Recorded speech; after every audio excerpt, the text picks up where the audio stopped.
Action king Arjun కూతురు ఐశ్వర్య పట్టుతుయానై చిత్రం ద్వారా హీరోయిన్ గా సినీ రంగ ప్రవేశం చేసింది. విశాల్ హీరోగా నటించిన ఆ సినిమా పరాజయం పాలవడంతో ఐశ్వర్యకు రావాల్సిన పేరు రాలేదు. ఒకనాటి అగ్ర కథానాయకుల కూతుర్లు కథానాయికలుగా రంగంలోకి దిగుతున్నారు. కొంతమంది సక్సెస్లను అందుకుంటూ ఉంటే మరికొంతమంది తమ అదృష్టాన్ని పరీక్షించుకునే ప్రయత్నంలో ఉన్నారు. అలాంటి వారి జాబితాలో అర్జున్ కూతురు ఐశ్వర్య కూడా కనిపిస్తుంది.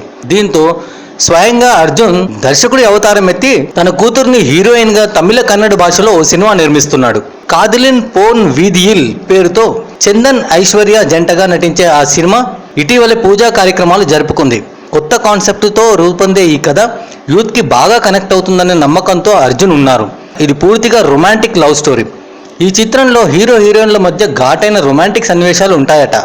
వీటి గురించి ఐశ్వర్య చెబుతూ, ఇది పూర్తిగా రొమాంటిక్ లవ్ స్టోరీ. హీరోతో కొన్ని రొమాంటిక్ సన్నివేశాలు చేయాల్సి వచ్చింది. నాన్న ముందు అలాంటి సన్నివేశాలు చేయడానికి చాలా ఇబ్బంది పడ్డాను. ఎలా చేయాలో అర్థమయ్యేది కాదు. అయితే అది షూటింగ్ స్పాట్ అని నాన్న ఓ దర్శకుడిని గుర్తించాక ఆ భావన మాయమైందని తెలిపింది. తొలి 2 రోజుల్లో ఇబ్బంది పడినా తర్వాత ఆ సన్నివేశాల్లో సహజంగానే నటించానని ఐశ్వర్య చెప్పింది. సో అర్జున్ ప్రయత్నం సక్సెస్ కావాలని మనము కోరుకుందామా? Hi everybody, Please subscribe. Please subscribe. Yatas Media. Yatas Media. You will definitely subscribe. And watch it. You will enjoy. Thank you.